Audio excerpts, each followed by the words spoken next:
Audio. So audio ఏంటో ఒకసారి విందాం. ముందుగా శ్రీనివాస్ గారు కూడా మనతో పాటుగా ఎక్స్క్లూజివ్గా లైవ్లో ఉన్నారు, మాధురి గారు కూడా. శ్రీనివాస్ గారు నమస్తే. నమస్తే వర్మజీ. నమస్తే అండి. మాధురి గారు కూడా ఉన్నారా? ఉన్నారు. Okay okay fine. అమ్మా నమస్కారం. అప్పన్న నమస్తే, ఎక్కడున్నావు? అమ్మా నేను ఈ పాతపట్నం వచ్చానమ్మా నిన్ననే. పక్కన ఎవరు లేరు కదా? లేరు. అదే సార్ విజయవాడ ఆగాను సార్, కాఫీ దిగారు. ఏంటి అప్పన్న ఇందాక ఫోన్ అది ఏంటి నాకు అర్థం కలగదు, నాకు చెప్పు క్లారిటీగా. అమ్మా నిన్న నేను దోసం దగ్గరికి వెళ్ళానమ్మా. దోసం దగ్గరికి వెళ్తే ఏట్రా మీ వాడు రెచ్చిపోతున్నాడు, మరి ఇలాగెలాగ ఉండదురా, మరి ఇక్కడ నర్సనపేట దాటి వెళ్ళలేడు, ఇక్కడ పైలు వెళ్ళి తెలిపోవాలి కానీ మేము అందరం కూడేస్తాంరా అనేసి అన్నాడు. అయితే మరి నేనేం చేస్తానన్నా అనేసాను నేను. అనేసిన తర్వాత అక్కడ ఓ ఎంపీపీ, పోలాకి ఎంపీపీ, ఆయన ముద్దాడ బైరంగి నాయుడు, ఆరంగి మురళి ఏదైనా ఇడము అని చెప్తున్నారు. కొడతారు అంటే మరి లేదమ్మా, కొడతారు అది ప్లాన్ చేస్తున్నారు బాగా. మొన్న గతసారి ఒకలాగా ఉండేది, ఇప్పుడు ఒకలాగా ఉంది. అయితే నేను అన్నాను ఏంటి అన్నయ్య ఇప్పుడు కరెక్ట్ కాదు, ఈ రోజు గొడవ వచ్చింది తిలక్ బ్యాచ్ వాళ్ళే కదా అన్నాను నేను. అంటే అదే నీకు తెలుసారా అనేసాడు.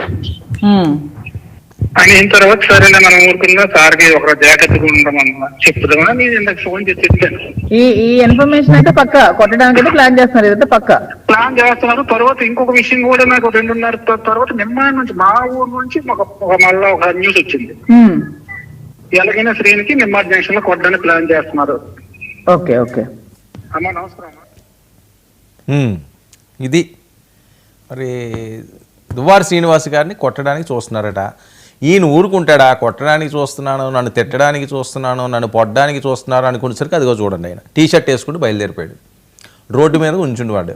ఎవడొస్తాడో రండి అంటాడు. ఆ వాయిస్ ఇవ్వండి. నేను హైదరాబాద్ నుంచి వస్తున్నాను. నరసన్నపేట కానీ లేదా నిమ్మాడ కానీ, ఇది నిమ్మాడ హైవే ఎగ్జాక్ట్. మరి మంత్రి అచ్చెన్నాయుడు వాళ్ళ ఊరు. నరసన్నపేట అంటే కృష్ణదాస్ వాళ్ళు.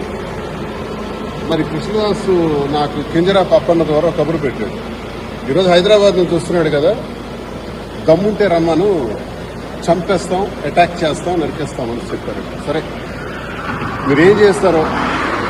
నేను ఈరోజు ఇదిగో నిమ్మాడ జంక్షన్లో నుంచి 11:30 అవుతుంది. మరి కొద్ది దూరంలోనే టెక్కలు ఉంది, వెళ్తున్నాను. ఒకవేళ చంపాలి, నరకాలి లేదా అటాక్ చేసి కొట్టేయాలి అనుకుంటే ఐఎమ్ రెడీ. నేనేం తప్పు చేశాను? ప్రజల అభిప్రాయాన్ని మీకు ప్రశ్నించాను. వీళ్ళు ఉచ్చ రాజకీయాల్ని బయటపెట్టారు. మీరు దౌర్భాగ్యమైనటువంటి మీ అవినీతిని అంతటినీ బయటపెట్టారు. మీరు చేస్తున్నటువంటి కేడీ రాజకీయాల్ని బయటపెట్టారు. అంత మాత్రం చంపేస్తారా? ఓకే, చంపేస్తే దువ్వాడ శ్రీనివాస్ అదిరిపోతాడని బెదిరిపోతాడని నాకు అప్పన్నతో ఫోన్ చేయించారు. దయచేసి రావద్దు, అలా వెళ్ళిపోమని హైదరాబాద్, మళ్ళీ వెనక్కి వెళ్ళిపోమని రావద్దని. అందుకే ఆపాను, ఇక్కడ కారు ఆపాను, ఇక్కడ నిలబడ్డాను. ఎంతసేపు అయినా ఉందామని అనుకుంటున్నాను. 1 or 2 hours వెయిట్ చేస్తారు ఇక్కడే.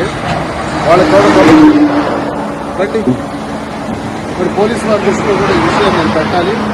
రేపు ఎస్పీ గారిని కూడా కలుస్తాను, అందరి దృష్టిలో పెడతాను, పత్రికాముఖం కూడా విషయం తెలియజేస్తాను. జరుగుతున్నటువంటి అన్యాయం మీద మాట్లాడితే అటాక్ చేసేస్తారంట. చూద్దాం, అది కూడా నేను ఇంకా గట్టిగా మాట్లాడతాను, ఇంకా గొంతుప్పి మాట్లాడతాను, ప్రజా సమస్యలపైన పోరాడతాను. మీకు వైసీపీలో నన్ను సస్పెండ్ చేశారు, మీకు కావాలంటే బహిష్కరించండి, ఎక్స్పెల్ చేసేయండి. ఎక్స్పెల్ చేయటం అంటే పార్టీ నుంచి బయటకు పంపించేది. అదే చేసిన తర్వాత స్వతంత్రుడిగా నా కార్యక్రమం నేను చేస్తాను. ఇంకా గట్టిగా శ్రీకాకుళం జిల్లాలో పనిచేస్తాను. ఏం చేస్తారో చూస్తాను. ఒకవేళ చంపేయాలనుకుంటే నేను చావుకైనా సిద్ధంగా. భయపడే రకం కాదు, అదిరే బెదిరే రకం కాదు ఈ దువ్వాడ శ్రీనివాసన్ తెలియజేస్తున్నాను. ఇంకా